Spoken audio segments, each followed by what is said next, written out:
Bonsoir à tous et bienvenue à chacun de vous en présentiel et à tous ceux qui sont sur le site aussi.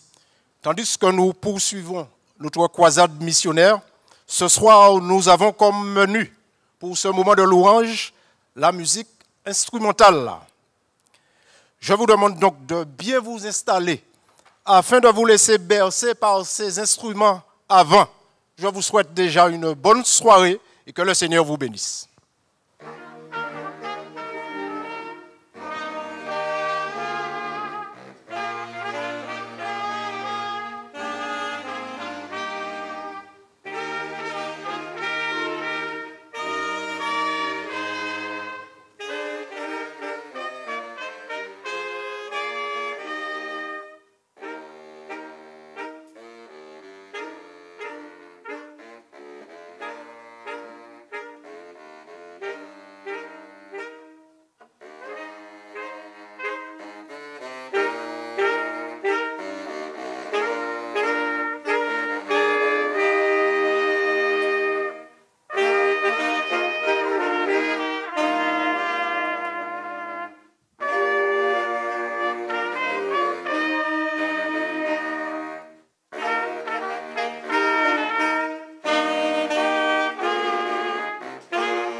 Bonsoir à tous. Nous remercions le groupe pour ces 2 morceaux instrumentaux qui nous ont vraiment fait chaud au cœur. Nous allons maintenant incliner la tête et fermer les yeux tandis que je vais prier. Notre Dieu, notre Père, nous voulons te remercier, Seigneur, pour cette journée que tu nous as permis de passer. Nous te remercions car tu nous as gardés, tu nous as protégés de tout danger, de tout accident et de toute mort subite. Et nous voilà, Seigneur, réunis en cette fin de journée, ensemble, pour écouter ta parole. Nous voulons déjà, Seigneur, que tu bénisses ton serviteur qui parlera en ton nom. Tu permettras que tout ce qu'il dira puisse toucher nos cœurs. Et que, Seigneur, ces paroles puissent cheminer dans chaque cœur et trouve place. Que nous puissions prendre des décisions et que, Seigneur, chacun de nous, nous puissions réaliser que très bientôt tu reviendras. Nous voyons à travers le monde que très bientôt, Seigneur, tu reviens. Scelle nos décisions. Il y en a de ceux, Seigneur, qui sont sur la vallée de la décision. Il y en a de ceux, Seigneur, qui voudraient faire ce pas. Alors, Seigneur, touche les cœurs afin que nous puissions réaliser que ton retour est proche. Nous pensons à ces différents messages que nous avons déjà entendus et nous pensons à ce message en ce soir. Seigneur, nous savons qu'il y en a de ceux qui en ont besoin. Nous en avons tous besoin. Nous pensons aux malades physiques, nous pensons aux malades spirituels. Agis, délivre, soulage. Que ta paix, Seigneur, soit dans nos cœurs et que nous puissions toujours avoir les yeux fixés sur toi. C'est là le vœu de mon cœur en ce soir. Je t'ai prié au nom de Jésus pour ta gloire éternelle. Amen. Une cordiale et chaleureuse bienvenue vous est souhaitée, que vous soyez présents ou que vous soyez à distance. Que tout ce que nous aurons à entendre, que cela aille directement dans nos cœurs et que nous puissions surtout analyser et mettre en pratique. Une bonne soirée et une bonne écoute à vous. Merci.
vous invite à vous joindre à nous pour entonner notre chant thème « Grâce de Dieu, merveille donc gratuit ». Grâce de Dieu, merveille donc gratuit, a dissipé la nuit, Christ m'a délivré. Grâce de Dieu qui me permet de changer, enlève le péché qui m'a accablé. Et j'ai décidé de vivre chaque jour pour mon merveilleux Sauveur, plein d'amour. Et j'ai décidé de vivre chaque jour pour mon merveilleux Sauveur. Loué soit mon Sauveur, mon merveilleux Sauveur, plein d'amour.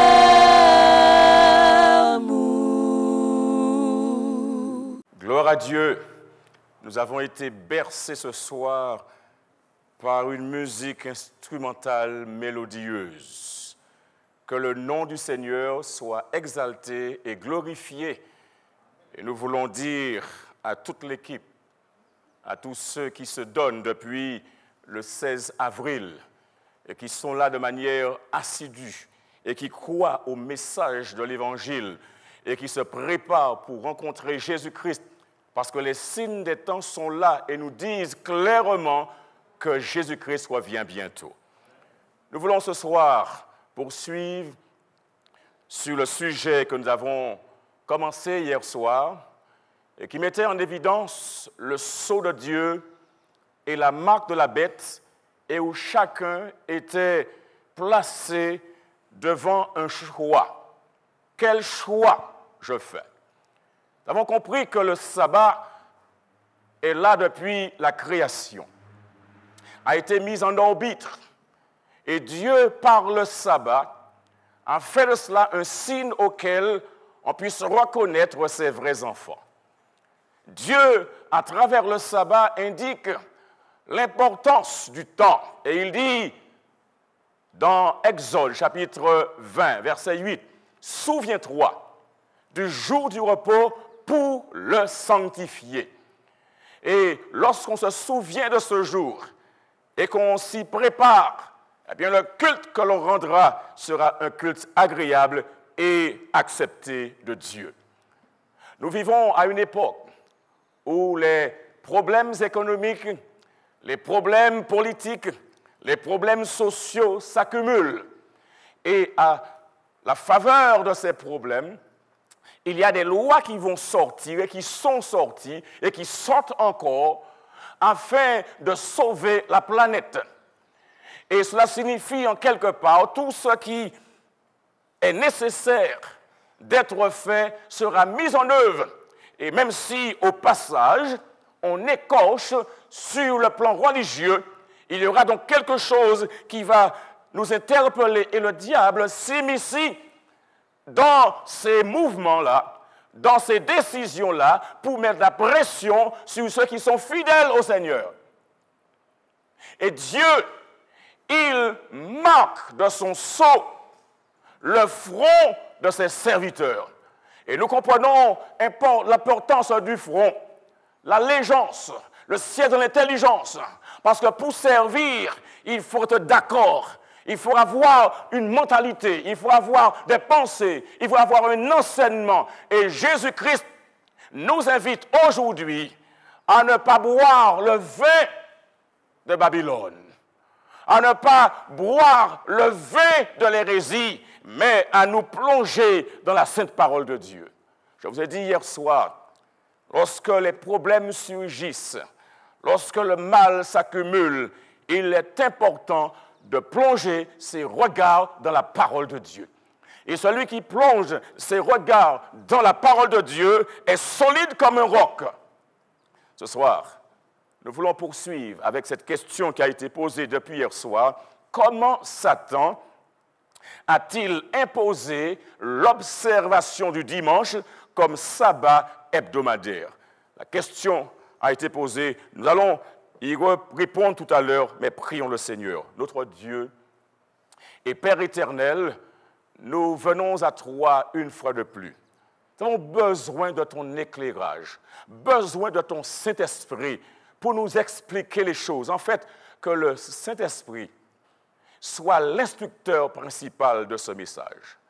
Et maintenant, bon Père éternel, prends possession de ton serviteur.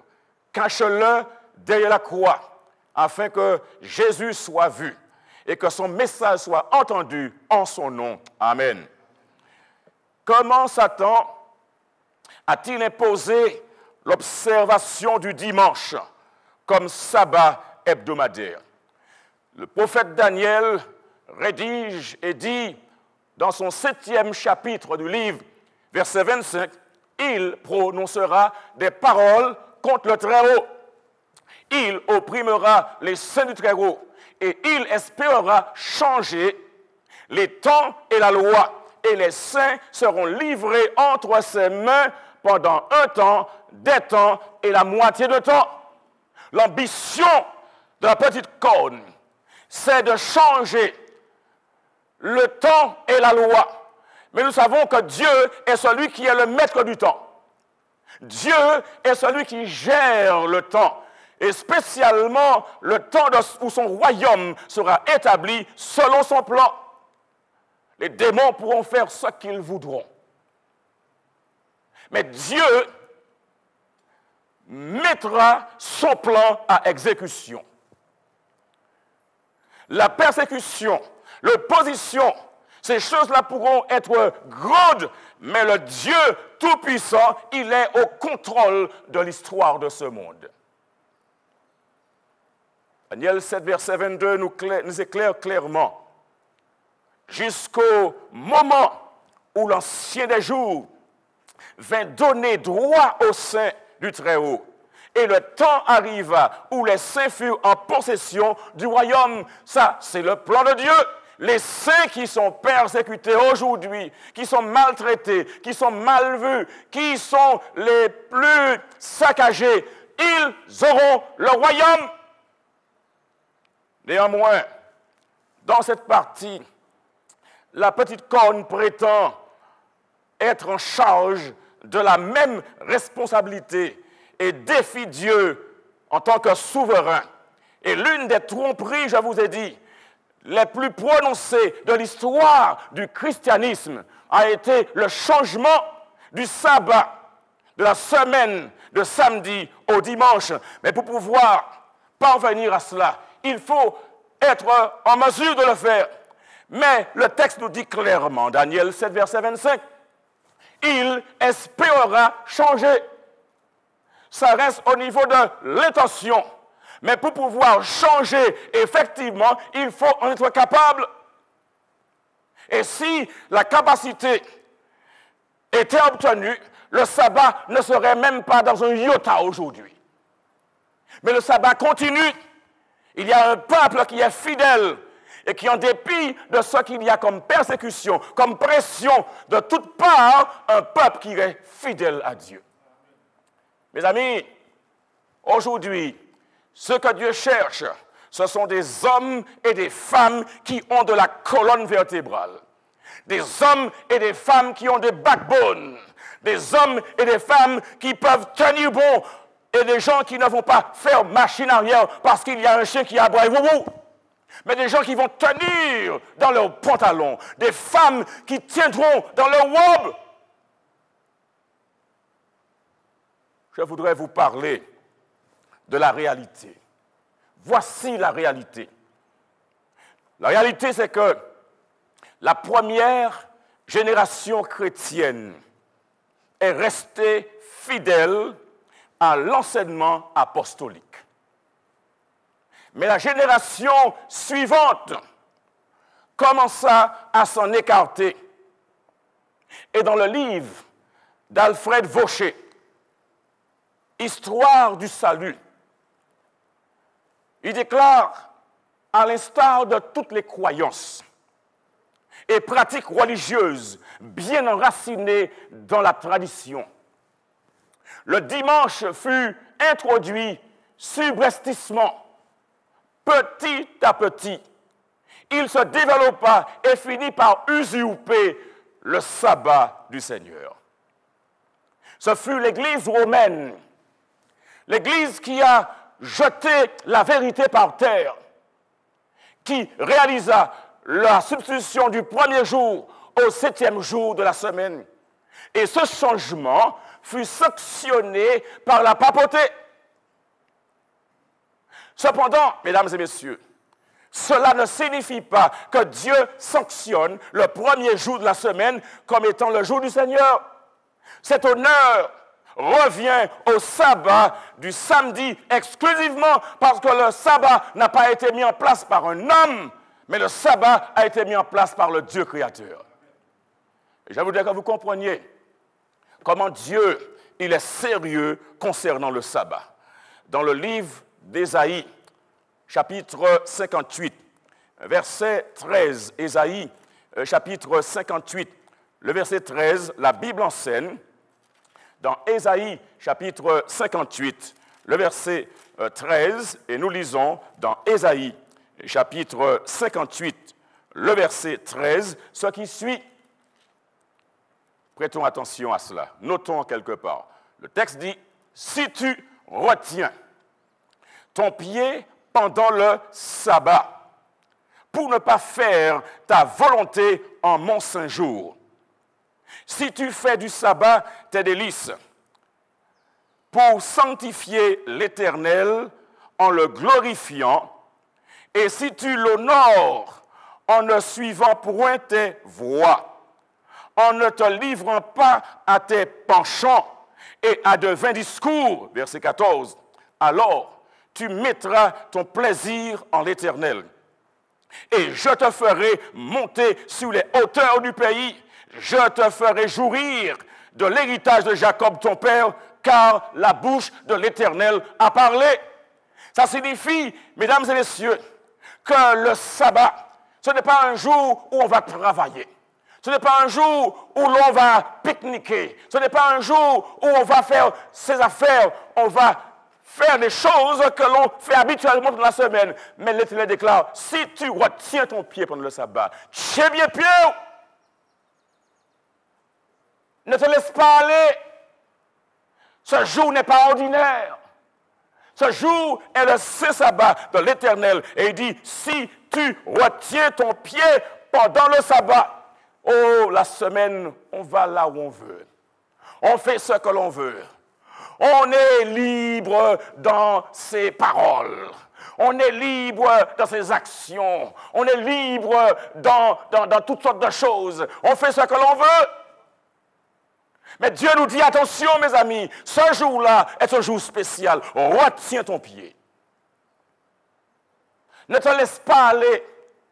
Il y a des discours, des conversations, il y a des choix qui ne sont pas en harmonie avec le sabbat. Et c'est pourquoi il faut se préparer. Ce n'est pas un jour de tristesse, ce n'est pas un jour de calamité, mais c'est un jour spécial, un jour de fête, un jour extraordinaire, mais c'est pour l'adoration du Dieu des cieux. On n'est pas là dans une démarche pour se satisfaire, pour faire ce que l'on veut, ce qui nous plaît, mais on est là pour glorifier Dieu. Que vous mangiez, que vous buviez, que vous fassiez quelque autre chose, faites tout pour la gloire de Dieu. Non seulement le sabbat, mais tous les jours de la semaine. En 1998, le pape Jean-Paul II publia Dies Domini. Dies Domini, c'est un livre qui a paru le jour du Seigneur. C'est une lettre apostolique remplie de préoccupations concernant l'observation scrupuleuse du dimanche en tant que sabbat et une série de postulats liturgiques, historiques, apparemment bibliques qui surprirent les experts bibliques à cause du mélange de vérité et d'erreur. Vous m'avez compris? C'est un mélange de vérité et d'erreur. Ce dies domini n'est pas totalement en phase avec la parole de Dieu. Il y a une mixture de vérité et d'erreur. L'initiative ici était de faire en sorte que les gens prennent au sérieux l'observation du dimanche. Et ce dies domini, le jour du Seigneur, cette lettre apostolique a été remplie de préoccupations en ce qui concerne l'observation scrupuleuse du dimanche en tant que sabbat et une série de postulats liturgiques. Cette déclaration, mes amis, met l'emphase, peut-être comme jamais auparavant, sur l'importance du dimanche dans le monde catholique, encourageant les gens à le garder correctement. Évidemment, ceci est en conflit avec l'appel biblique à observer le 7e jour, le sabbat du samedi, comme le jour de repos et d'adoration. D'où ma question prochaine. 4e question. Par quel moyen législatif Satan fera-t-il la promotion de l'observation religieuse du dimanche? Nous sommes là en train de monter à un cran supérieur. Nous parlons de législation, nous parlons de loi, nous parlons de décision légale. Par quel moyen légal, législatif, Satan fera-t-il la promotion de l'observation religieuse du dimanche?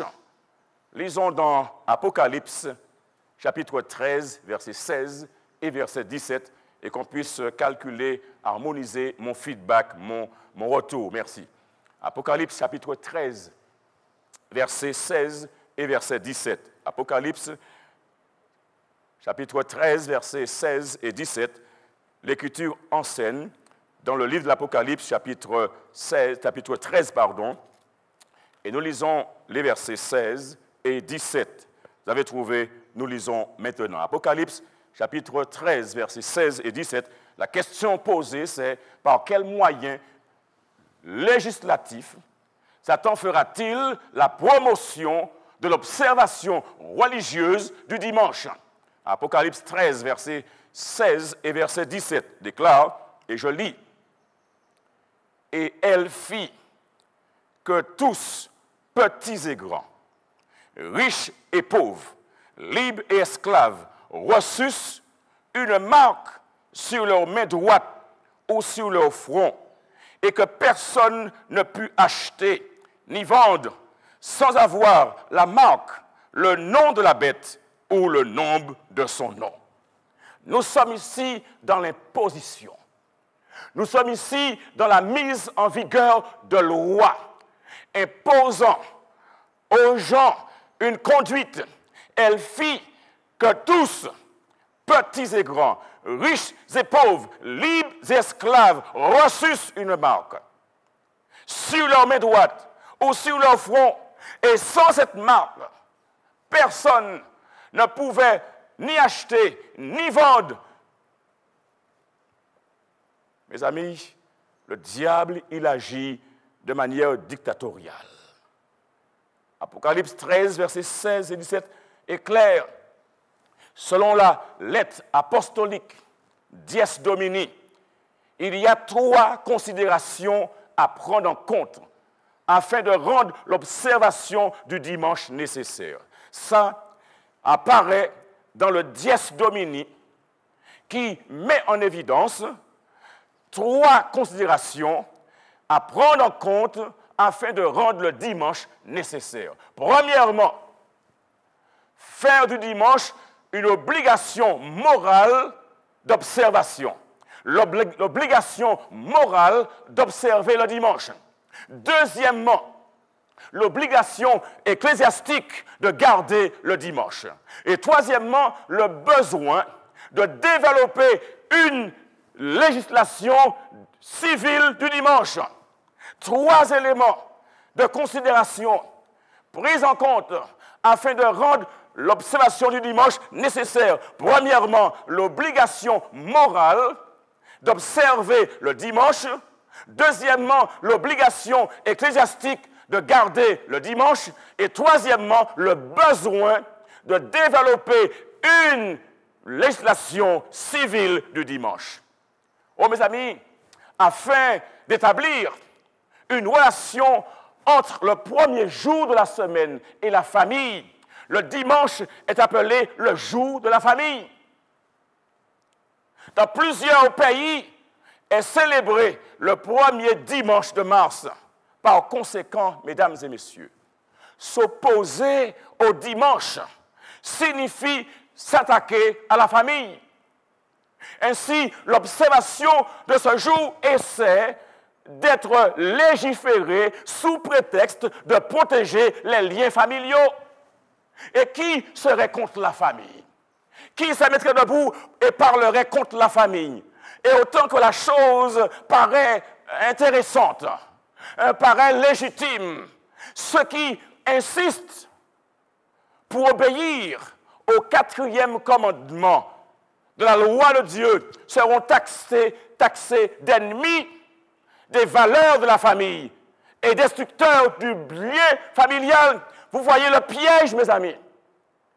Les gens ne seraient pas contre la famille. Tout le monde veut que la famille marche bien, que l'humanité soit paisible et soit harmonieuse. Ainsi donc, ceux qui iraient dans une obéissance scrupuleuse du 4e commandement seraient considérés comme des ennemis de la famille. Voici la procédure légale proposée par le pape. Et ça, vous pouvez le consulter dans Apostolic Letter Dies Domini, chapitre 4, paragraphe 67. Toutes ces choses-là sont documentées. Voilà ce qui est dit dans Apostolic Letter Dies Domini, chapter 4, paragraphe 67, italics added. Voilà ce qui est dit, et je cite. Il est clair, alors, que même dans nos temps difficiles, l'identité de ce jour doit être protégée et par-dessus tout doit être vécue dans toute sa profondeur.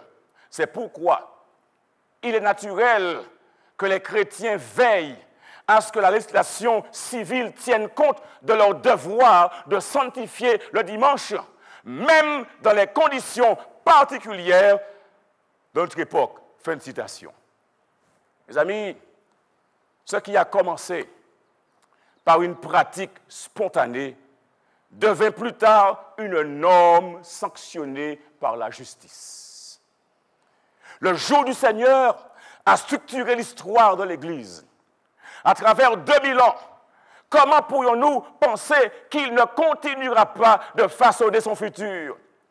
Et pour garantir ceci, dans la vie normale, aucun de ses enfants n'est privé de la riche infusion de la grâce que la célébration du jour du Seigneur apporte.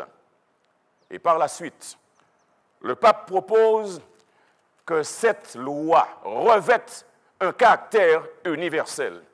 Et ce fut le cas dans un certain nombre de conciles locaux à partir du IVe siècle, comme au concile d'Elvira en 300, qui ne parla pas d'une obligation, mais de pénalité après 3 absences.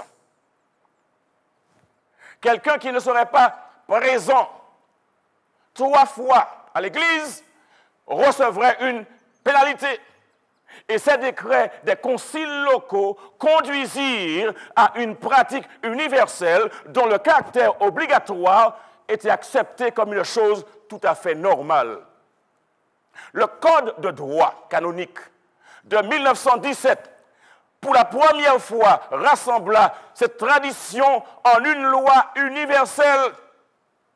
En outre, il suggère que la loi du dimanche devait être promulguée par les gouvernements du monde dans le cadre de leur législation. Ainsi donc, mes amis, dans les circonstances particulières de notre époque. Les chrétiens vont tout naturellement lutter pour s'assurer que la législation civile respecte leurs devoirs pour garder le dimanche saint. La question que je pose est la suivante. Comment la Bible représente-t-elle la coalition entre les forces du mal qui s'uniront contre l'Église du reste au temps de la fin? Lisons Apocalypse chapitre 7, verset 3 et verset 4. Apocalypse chapitre 7, versets 3 et 4 déclare « Ne faites point de mal à la terre, ni à la mer, ni aux arbres, jusqu'à ce que nous ayons marqué du sceau le front des serviteurs de notre Dieu. » Et je t'en dis le nombre de ceux qui avaient été marqués du sceau, 144 000 de toute tribu des fils d'Israël. Mes amis, Dieu aujourd'hui, il déclare aux habitants de la terre qu'il a indiqué un jour qui est sérieux, un jour qui n'a pas changé. Il marque le front de ceux qui sont fidèles. La prophétie, mes amis, d'Apocalypse 17 utilise l'image de Babylone pour évoquer la coalition qui existe entre le dragon, le spiritisme, la bête qui monte de la mer, la beauté, et la bête qui monte de la terre, USA représentant le protestantisme apostat. Aussi, 4 femmes sont mentionnées dans l'Apocalypse, dont 2 d'entre elles sont des villes, Jézabel, chapitre 2, verset 20. La femme vêtue du soleil et la lune sous ses pieds, chapitre 12, verset 1. Et Babylone, chapitre 17, verset 5. Et la nouvelle Jérusalem, chapitre 21, verset 2. Et tout cela indique, en termes de contraste, il y a deux d'entre elles qui présentent des éléments positifs, tandis que les 2 autres représentent des traits négatifs.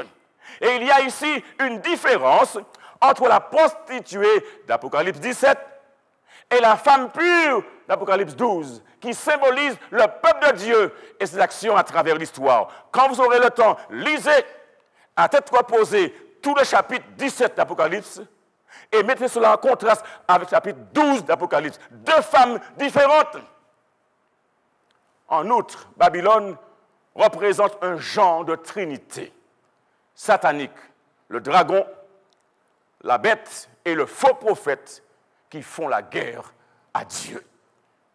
Et cet antagonisme souligne la grande controverse qui existe entre le Christ et Satan et nous rappelle que malgré les attaques féroces du diable, Dieu n'abandonne jamais ses enfants. Autre question. Quel est l'objectif de la prophétie biblique en utilisant la figure d'une prostituée? Qu'est-ce que la prophétie biblique cherche à montrer en employant la figure d'une prostituée? Je voudrais nous inviter à lire Apocalypse 17, verset 5.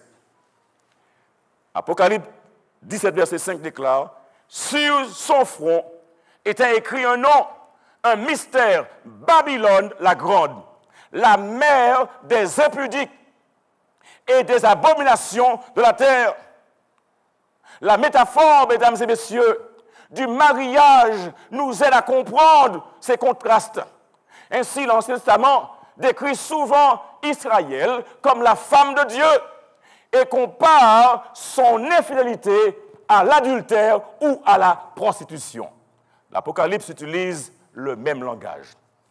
Ainsi donc, l'identité de la prostituée est claire. Il ne s'agit pas d'un pouvoir païen ou politique. Dans la ligne prophétique, la prostituée de l'Apocalypse personnifie l'infidélité du peuple de Dieu.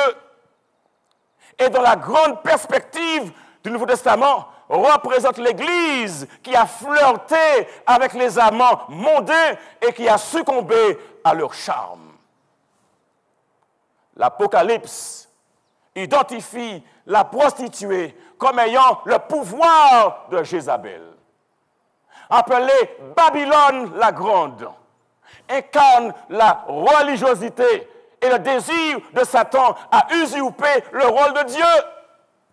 Maintenant, mesdames et messieurs, ceux qui ont été infidèles à Dieu sont assis sur une bête, un pouvoir politique qui forme un système religieux apostat dont l'influence intoxique les habitants de ce monde. Babylone représente le contrôle total sur l'appareil politique, religieux et culturel de la société à travers la structure satanique du pouvoir. Autre question. Qui sera le partenaire principal dans le projet d'unité mondiale sous un leadership religieux? Apocalypse 18, verset 3 nous déclare « Parce que toutes les nations ont bu du vin de la fureur de son impudicité, et que les rois de la terre se sont livrés avec elle à l'impudicité, et que les marchands de la terre se sont enrichis par la puissance de son luxe. Les dirigeants politiques et les grands magnats de ce monde constituent un élément fondamental dans le nouvel ordre mondial. Et cette nouvelle structure sociale englobe tous les domaines, la main-d'œuvre, l'économie, la politique et le spirituel. À la fin, les affaires religieuses pourraient être considérées, tenez-vous bien, comme étant des problèmes de sécurité nationale. Considérant le totalitarisme, Hannah Arendt explique que cette organisation de masse regroupe des individus atomisés et isolés dans une obéissance totale et une loyauté illimitée, inconditionnelle et immuable. Et une telle chose demande un pouvoir d'attraction à la fois sur l'élite et sur la population. Autre question. Quelle est l'ambition de cette alliance politico-religieuse? Apocalypse chapitre 17, verset 6 nous répond. Et je vis cette femme ivre du sang des saints et du sang des témoins de Jésus. Et en la voyant, je fus saisi d'un grand étonnement. Et quand on lit le verset 7 du chapitre 17, eh bien cela nous étonne d'Apocalypse chapitre 17, verset 7. Il y a une forme qui nous étonne ici. Chapitre 17, verset 7. Il est déclaré, et l'ange me dit, pourquoi t'étonnes-tu? Je te dirai le mystère de la femme et de la bête qui la porte, qui a les 7 têtes et les 10 cornes. Mais lisons aussi au verset 7 d'Apocalypse 18. Le texte déclare, d'Apocalypse 18, verset 7, autant elle s'est glorifiée et plongée dans le luxe, autant donnez-lui de tourments et de deuil, parce qu'elle dit en son cœur, je suis assise en reine, je suis point veuve et je ne verrai point de deuil. Mes amis, le dragon est en colère. En colère contre la femme du reste, contre l'église du reste. Le dragon est en colère contre l'église du reste. Apocalypse 12, verset 17, nous le dit de manière très forte. Et le dragon fut irrité contre la femme. Et il s'en alla faire la guerre au reste de sa postérité, à ceux qui gardent les commandements de Dieu et qui ont le témoignage de Jésus. Irrité, en colère contre l'Église du reste, qui sera la cible principale de ces attaques afin de la sujettir. Mes amis, son objectif, l'objectif du diable, est de dominer sur le reste qui demeure fidèle au dessein divin. Mais Dieu promet de protéger et de délivrer son peuple. Dans Romains chapitre 8, verset 37, l'apôtre Paul nous dit, mais dans toutes ces choses, alléluia, nous sommes plus que vainqueurs par celui qui nous a aimés. Et dans le livre de l'Apocalypse, conquérir signifie acquérir un système de valeurs différent de celui du monde, où le mal et la cruauté règnent, basés sur d'autres valeurs telles que la justice, l'équité, la générosité, la vérité. Ces principes viennent des enseignements bibliques, mais ils signifient aussi se dissocier des influences néfastes. Le Seigneur ne désire pas que ses enfants participent au péché de Babylone. Le Seigneur appelle plutôt ses enfants à être totalement différents dans leur caractère et aussi dans leur vie. Question suivante. Quelle sera la fin de cette confédération mondiale? Quel sera le résultat?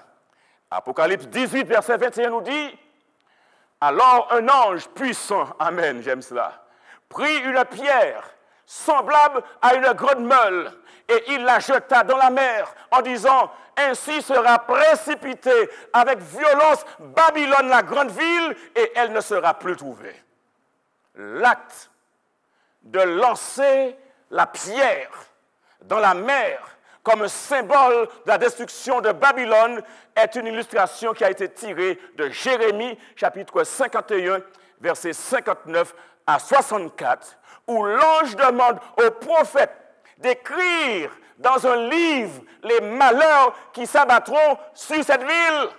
Puis il devait se rendre à Babylone et annoncer toutes ces choses publiquement. Oh mes amis, à la fin, il devrait attacher le livre à une pierre et le jeter dans le fleuve l'Euphrate. Et quand nous lisons dans Jérémie, chapitre 51, verset 64, il est déclaré « Et tu diras, ainsi Babylone sera submergée. Elle ne se relèvera pas de ces malheurs que j'amènerai sur elle. Ils tomberont épuisés. » Mes amis, les paroles de l'ange font écho au langage employé dans Matthieu 18, verset 6, où il est dit « Mais si quelqu'un scandalisait un de ces petits qui croient en moi, il vaudrait mieux pour lui qu'on suspendît à son cou une meule de moulin et qu'on le jetât au fond de la mer. » Mes amis, en terminant, je voudrais vous dire, Babylone a utilisé son influence pour induire beaucoup de personnes dans le péché.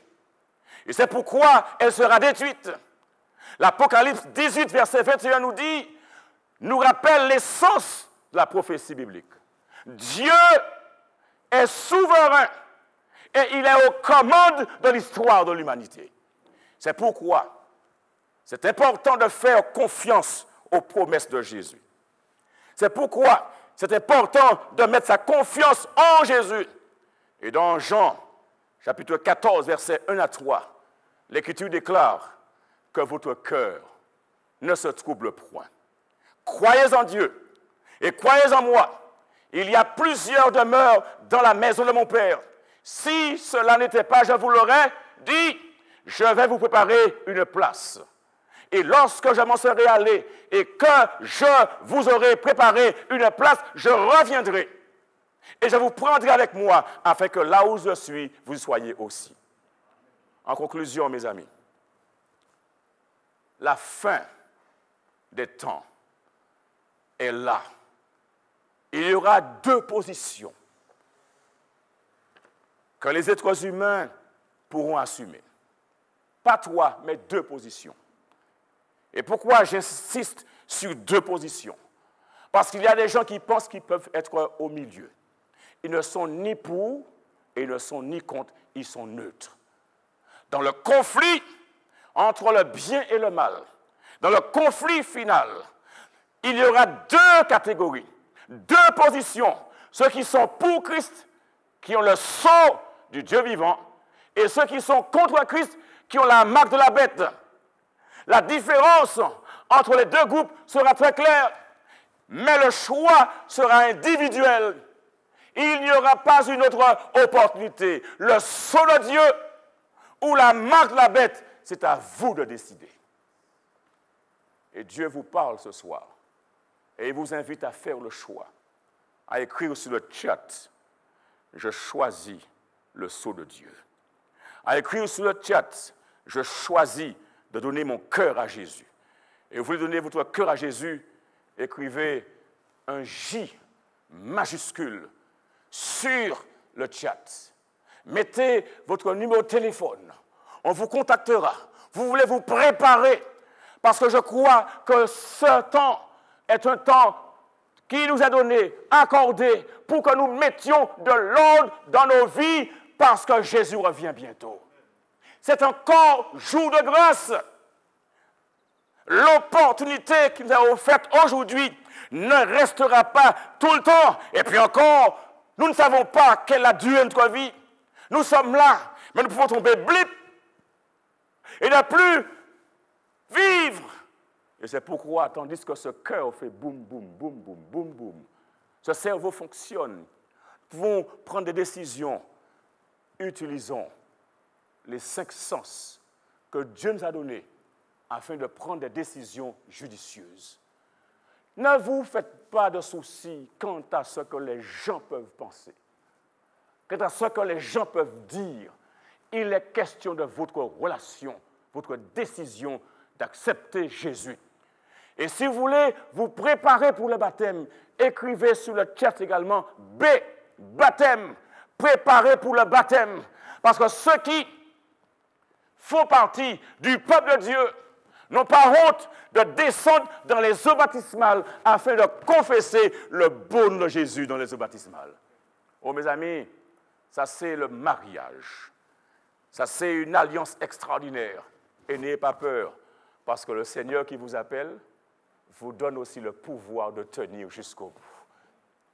Vous ne seriez pas les premières personnes à faire cela.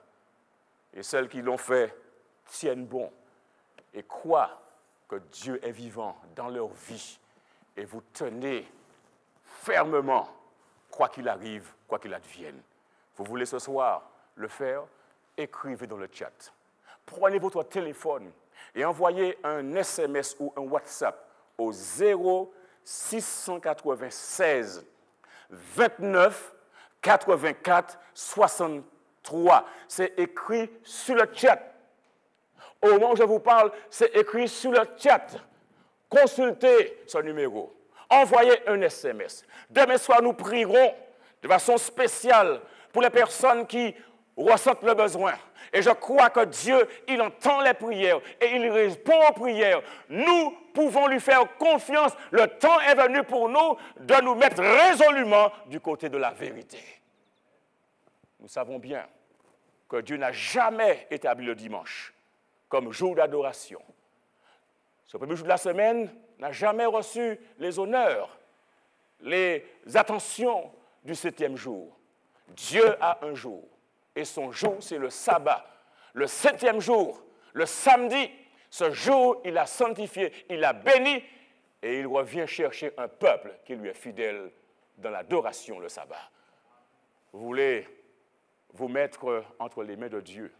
Et ce soir, je vous invite, vous qui êtes chez vous, à la maison, dans votre voiture, prenez votre téléphone, prenez le temps et donnez votre cœur à Jésus. Et vous qui êtes là, faites-lui confiance. Vous voulez le suivre jusqu'au bout, levez la main là où vous êtes. Dans votre salon également, dans votre voiture, le Seigneur vous voit. Dans votre chambre, il vous voit également. Sur l'arbre, il vous voit. Faites-lui confiance. Ce sauveur-là, il est puissant, il est tout puissant. Et si quelqu'un cherche à donner des problèmes, il va s'en occuper.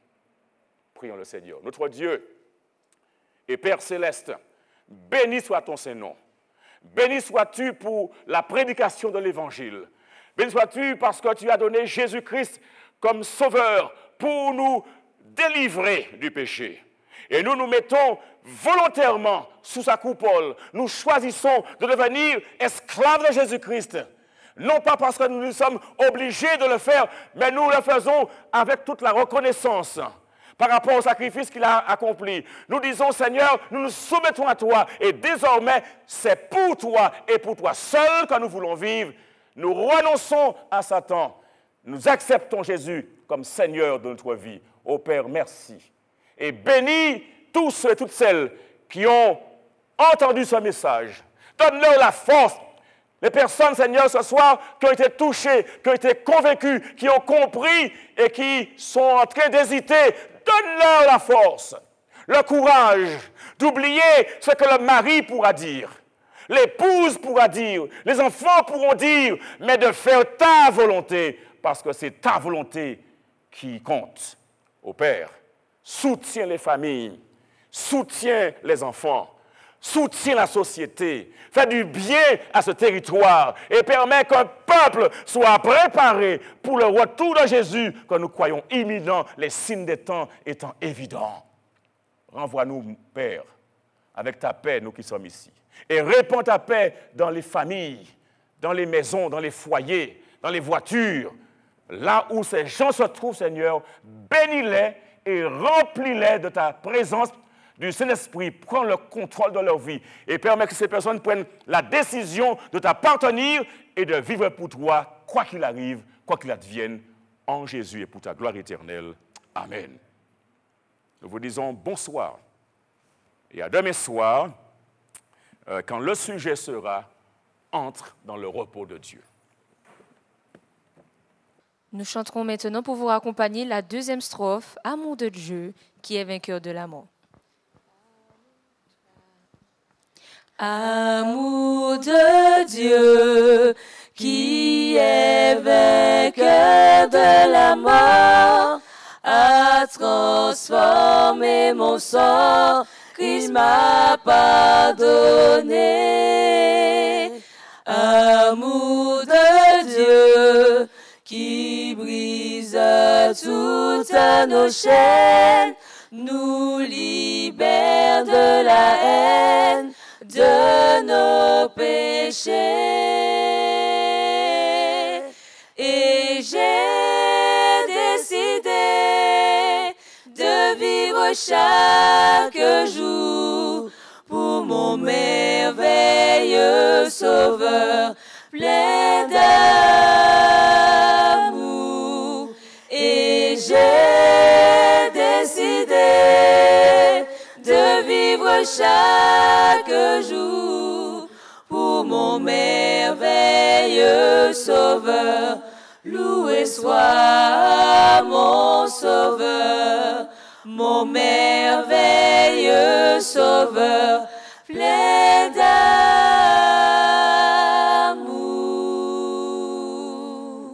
Nous vous souhaitons une bonne soirée et rendez-vous demain soir si Dieu veut.